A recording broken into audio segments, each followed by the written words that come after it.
Welcome to the Right Choice. And here we are. So, Andrea Wright, Right Choice, Right Path, WRIGHT. And I have my good friend here, Dr. Benton Cook. And he's going to explain a little bit more about what he does and what, all about you. So, tell me a little bit about you. Well, I am Benton Cook the third. Oh, the third. And I think our subject title is spirituality. Yes. And in talking about spirituality, one important thing about that is just knowing what spirituality is. Okay. And what's the difference between spirituality and religion. I happen to have a master's degree in psychological counseling with a PhD in psychology and theology. Okay. Beautiful. And I'm a licensed minister. And ordained in the Christian faith. Christian faith. Correct. Okay.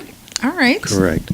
But that doesn't pigeonhole me into a certain belief system, because one of the things that I do is I deal more with the morality of people understanding who they are in their relationship with God versus their relationship with a certain church, religion, denomination, or anything like that. And I'm just going to say that's just, you're speaking spirituality right there. Correct. Right. Correct. And that's what my belief system is. Okay. Because, we've had conversations about this. Correct. Mm-hmm. And, so go ahead. No, that's why in our conversation it was interesting, because when we first sat down and talked about it, you told me what your beliefs were, and I'm not shy. No, not at all. Not at all. But one of the most important things I always talk to people, especially when they talk about spirituality, is to see what is their definition of spirituality. Okay. Because some people can relate to a certain religion, a certain philosophy, or things like that. But there's a distinct difference between spirituality and religion. Completely. Because religion is the practice of a belief system and a particular God or denomination. And I'm just going to throw out there a man-made, because honestly, religion is man-made. Spirituality is, to me, more it's just in here. It's not out here. So that's right. The distinction I make between the two. Everybody has that spirituality. Well, does everyone have it? They do. Okay. Because you're born with it. Okay. You're born of mind, body, and spirit. Yeah. And that spirituality is what determines who you are. Okay. Your soul, it determines how you practice who you are. Okay. And your body is the tissues that it's all housed in. How it happens, right? Yeah, how it happens. So spirituality is very important in determining how you and what you live your life to what degree. Okay. And as I tell people all the time is that there is the only difference, the major difference in your spirituality is where your environmental conditions bring you up to. So you can be African American, born African American here, and go over to India when you're 3 years old, and you can practice Buddhism. And even though your mom and dad are Baptists, then you can become a Buddhist. So it's not inherent in terms of what your spirituality is. It's environmentally determined. Okay, and I totally agree with that as well. Right. So would you say... And culturally derived. It's culturally derived. It's culturally. Culturally. So based upon your environmental conditions. Where you raised, how you're raised, and who raises you. Well, then I would have to say I'm going to throw a question out there. Because I feel like, we kind of direct our own paths, right? So if I want to go... Is that a question or a statement? No, it's a statement. And if we want to go left, we go left. And if we want to go right, we go right. So... Well, I believe in something a little bit different. Okay, tell me about that. And I think we talked about that, the 4 Ps. Okay. Okay? Yep. I believe that your purpose plus your preparation, along with your passion, determines your promise. Okay. So I remember when I grew up, and a lot of guys around me, we grew up and we wanted to be baseball players or football players. And if you didn't believe in doing it in sports, then we wanted to be firemen or doctors and lawyers. Well, all of us didn't go down that path because the others, some of us did, but then others did not want to go through the preparation to do that. Okay. But whatever you do based upon your purpose and your preparation, if you don't put your passion to it, if it's not your get up and get all, then you can't realize your heart. promise. Right. So I don't think all of us we can determine our pathways just because we say we want to do it. Because some things can hinder us. The most important thing is our own self-initiative. Do you believe it enough to go get it? Okay? People can speak lip service a lot to all. I want to be this. I want to, but President of the United States. yeah, Whatever. but are you preparing yourself to do Right. that? Yeah. And is that really your passion, or is that something you want to impress somebody with?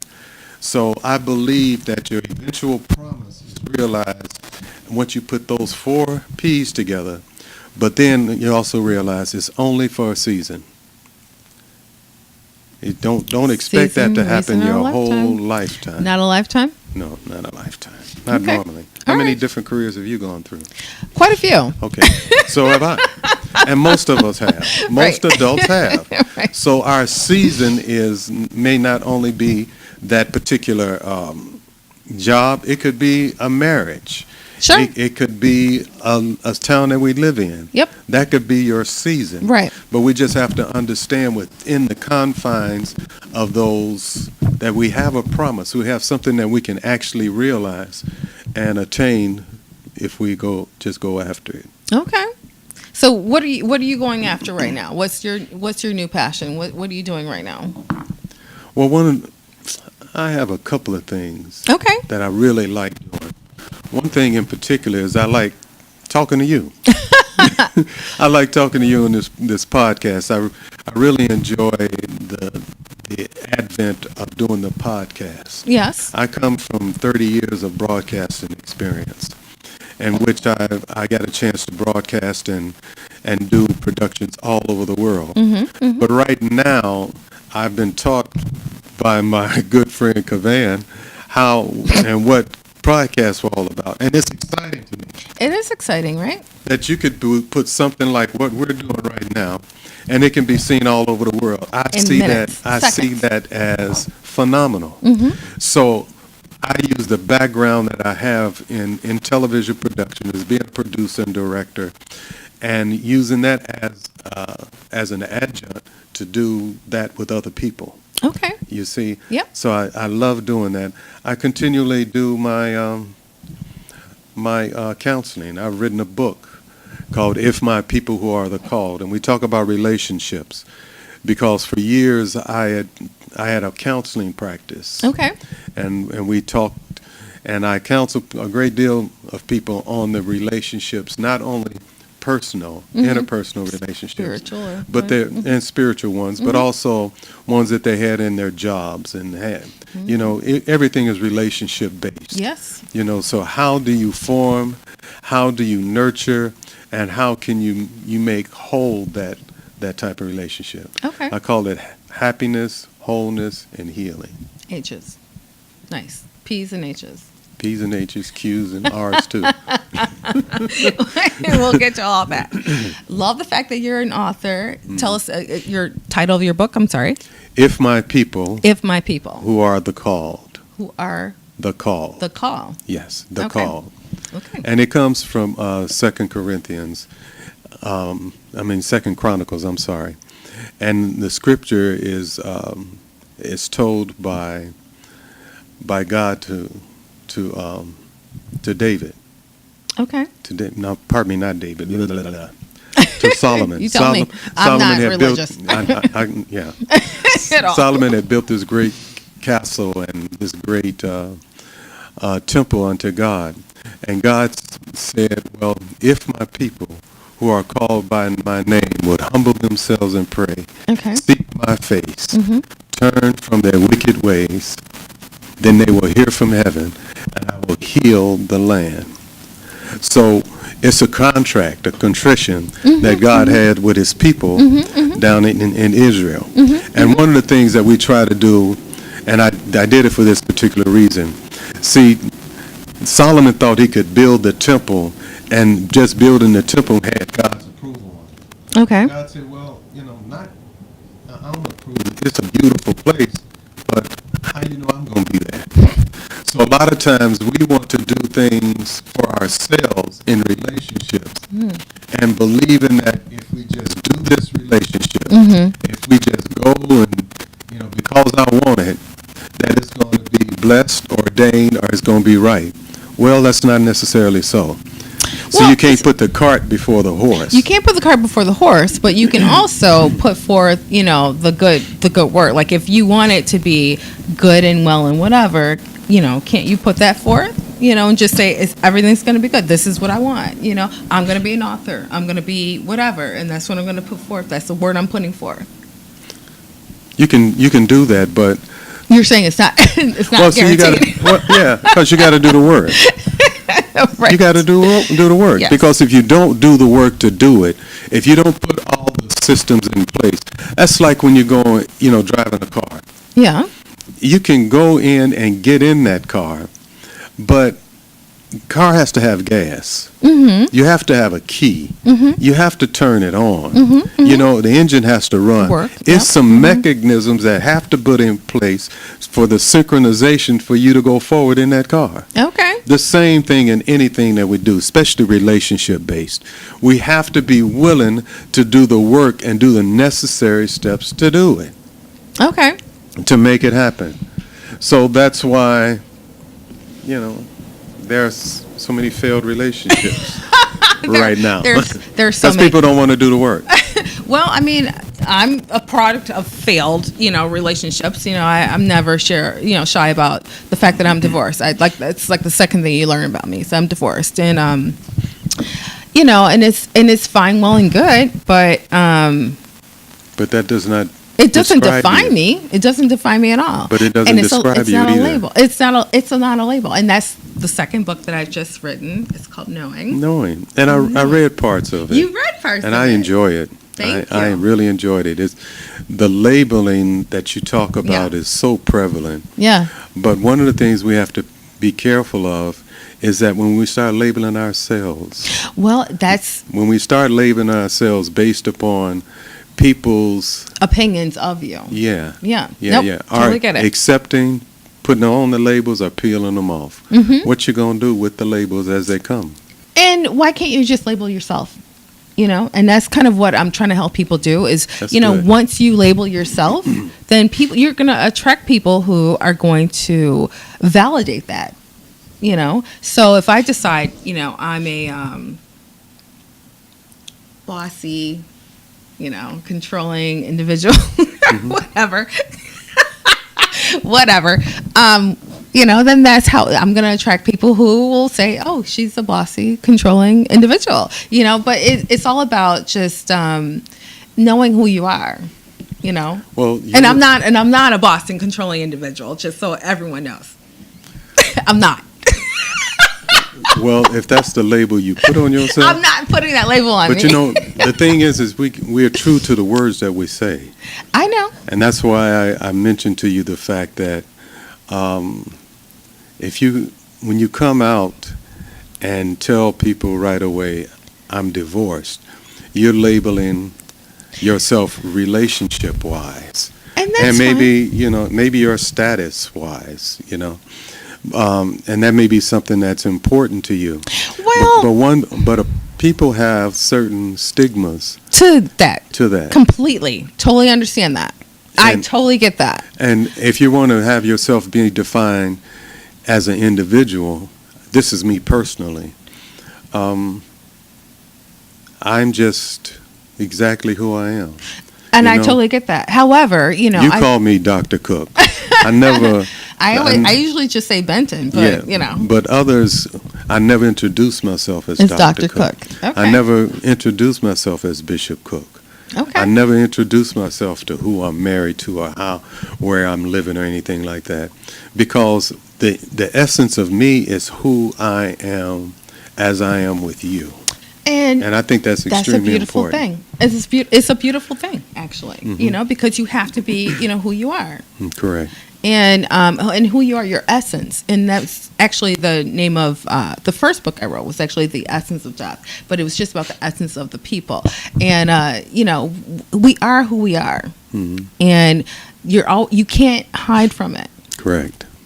and you're gonna always propose that. You know, that's just who you are, and you're gonna just do that.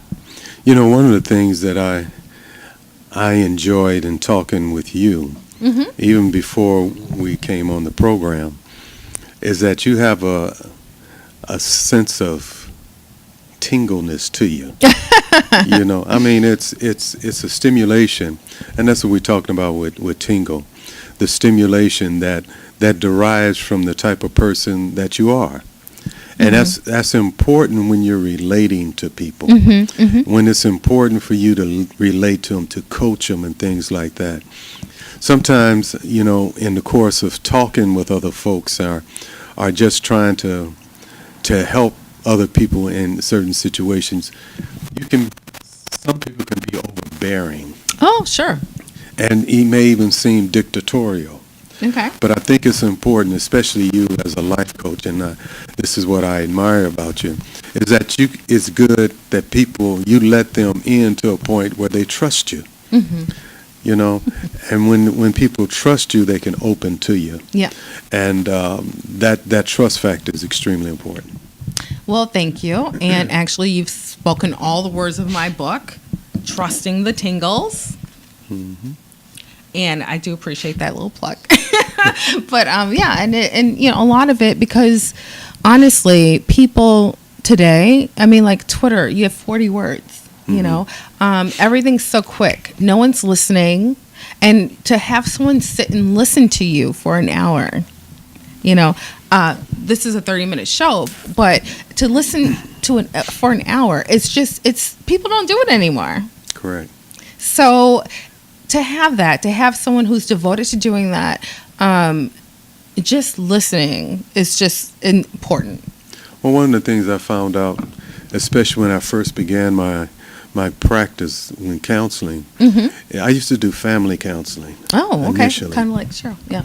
And the family counseling was really difficult for me, because I would hear what the different family members were going through, and I would internalize it.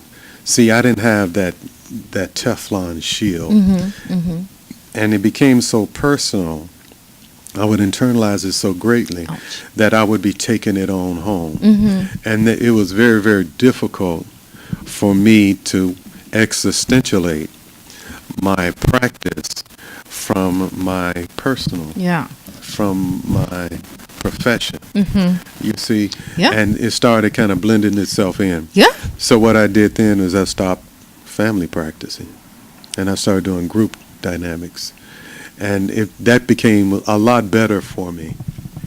So would you ever even think about doing it again with the whole family? And no, never again? No, I just explained to you why. I know, but I'm just saying, but now that you can kind of see that this is here and this is here, you can compartmentalize it a little bit. I don't do that well. Okay. All right. I recognize. Okay. I recognize my shortcomings. All right. Because it's part of my character. Yeah. You see, it's part of my character. You take on the whole. I take on the whole thing, and that's just about anything that I do. Now I can differentiate. I can perform boundaries right now when I'm not so personally involved. Okay.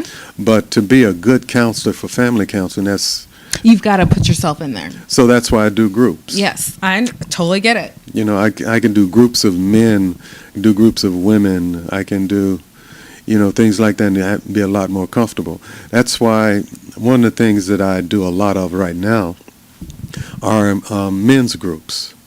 Well, you're doing something this weekend, right? Here I'm in doing Chicago. something here in Chicago Yeah. here this weekend, and that's a group dynamic. Yeah. It's a group dynamic, and the reason why it is a group dynamic is so that people can bounce the different ideas off of one another, Okay. and then put some structure. See, because what I really think is that we have a tendency to want to be ambiguous with our gender responsibilities, or with who we are. I'm going to disagree with that a little bit. I would not expect you not to. I am going to disagree with that a It's little not bit. like I think, you're going to jump on the bandwagon or anything. And be like, oh, you're right. Not No, at all. of course. But, we talk about things. We talk about roles that we have as men and women. We talk about roles and responsibilities that we have in relationships. And we can't, Where did it go wrong? Because it went wrong a little bit. I'm just going to throw that out there because you I asked feel me the question, right? I did ask the question. It went wrong a little bit. So how did it go It went wrong? wrong when we thought that we could just assimilate ourselves gender-wise, and one gender can do everything that the other one can, and it cannot do that, because we have something called a genocode, which is based upon our DNA structure Okay. that separates you and me not only as physical men and women, but anatomically and chemically. We are different. Yeah, We are different. completely. And the reason why we're made that way is because we have different roles and responsibilities. Okay. If men were wanting to be,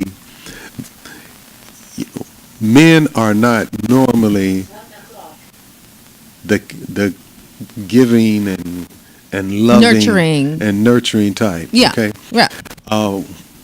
Because the character of a child is determined by the man in a Interesting. relationship.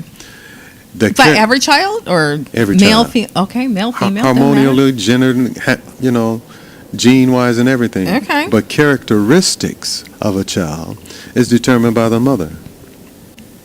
Okay. Okay? And then we have this bust-out period. And it's called the hormone changes when we Teenage. when we get out of puberty. Yeah, yeah. When we go there. Sure. So those are things that are structured in our bodies that we just can't do anything about. That's just how we are. Okay. It's the reason why, you start off as a double X and I'm an X1. Okay. We can't say that, well, double X's are going to be, females this time. And X and Y's are going to be, males or females. And we can't do that. So we have to at least stay consistent with the characters of who we are. Right. That's why when I say character, and we're going to get into this a little bit more on this weekend, but a character of a child is determined by the sperm of the father. Interesting. Okay? That it is. Just do a little research. You'll find that out to be. Okay. So the character of every child is determined that way. Okay? The blood type of every child is determined by the father. Oh, well, it's both. No, the blood type. The blood type is determined by the father. I don't know Correct. that to be true. I so. do. Okay. I do. I'm not going to tell you anything that I don't know. Okay. Because I don't want to be embarrassed. All right. I've been in these situations several times before. All right. I don't know it to be true, but that's fine. So the character, when it's determined by the father, then we have to be very careful. A woman needs to be very careful about the sperm that she accepts into her body. Okay. So because it can or it cannot develop a child, but more than anything, it's absorbed into her. So that's part of the inert spirituality that's derived and that emulates from us. I don't know how we got off onto this. No, I'm just, It's all good. No, it's all good. I've not done my research, so I don't know this to be true, Okay. so whatever. Okay. But I do believe what you're saying. It's all good. How do we fix it? How do we fix? Because I mean, I feel like we've got like 2 seconds left, but how do we heal the relationships between men and women today? Because I mean, I feel like it's a little bit broken. It very much is. Yeah. Well, one of the things is that we need to trust one another. We need to not only trust the tingles, but stay out the tangles. And I give that comment, that quote to Kavan. Kavan taught us that. Yes. But it's really important for us to understand that there are certain things that we have the capacity to do, and we should do it, but we should not. We try to mix up gender roles. A man is not going to be very emotional normally in a relationship unless he's into you. But he has to be into you, and it takes time for him to really get into you. Right. Not physically, but emotionally. Emotionally, no, for sure. And I agree. I never should on myself. That's something I always say. I never should on myself. So I never say I should do this or should do that or should not do this or should not do that, because I never should on myself. And however, you do have to be present. You do have to, part of it is being working with coaches and working with people or whatever to understand exactly who you are, and defining who you are. Well, and it's a full circle, in my opinion. But something, just look at your roadmap of your life. Yeah. That tells you who you are. That tells you who you are, for sure. Where have you gone? What have you done? What have you done? Yep. Where have you been? Who have you been with? You've already created the road. That's true. That you're On the presently path. Right. at right now. Yeah. Now, where do you want to go? Who do you want to be? Now, that means that you have to get out of a comfort zone and push yourself. You ask yourself in everything that you're dealing with, it be a job, be it relationships, if they haven't gone well for you now, what you going to do about making it better? All right. Because the things that you've done in the past that they have not gone well with, right, that means that they're not going to go well in the future. In the future. Right. No, I totally get that. But that's part of knowing who you are, and getting to a point where you have that conversation with yourself, where you're methodical, and you just who you are. And everyone needs to know who they are. But everybody does know who they are. They just don't want to. They don't want to admit it or accept it. Exactly. Right. But it's all about getting everyone to a point where they know. Yeah. Right. Well, knowing, in my opinion, knowing is very important. Knowing is very important. And getting to that knowing part. But you do that so well in your book, and I really appreciate you allowing me to read and your unfinished portion yes, of completely. it. But it was interesting. It was interesting that what I was reading, because what I got out of it so much, and it's so necessary for people to understand, is about the labeling. It happens all day. The labeling. So, if I'm bald headed, I'm labeled some way. If a woman is heavy, she's labeled one way. If I drive this car, I'm labeled this way.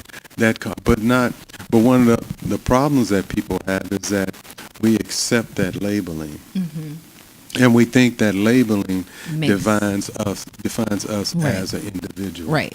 Yes. So, see, we conveniently don't use the labels because we really don't want to know folk.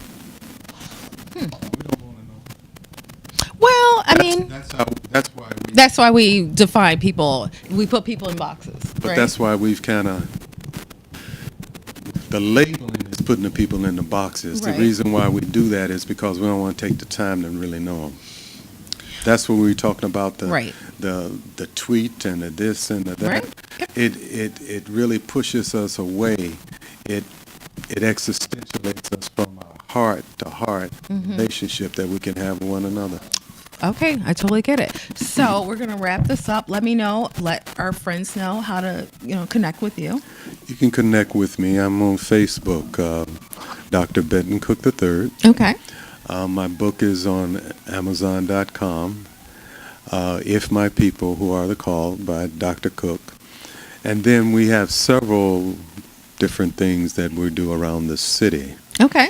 So we'll be doing one this weekend. Yeah. The Purge. The Purge. We're not going to go into the Purge. But you can reach me. I'm Andrea Wright, trustingthetingles.com, therightpath.net. And, I'm on Facebook. I'm on Twitter as well. And connect. All right. Excellent. All right. Thank you. Thank you. Thanks for being I appreciate you. All right. Appreciate you as well.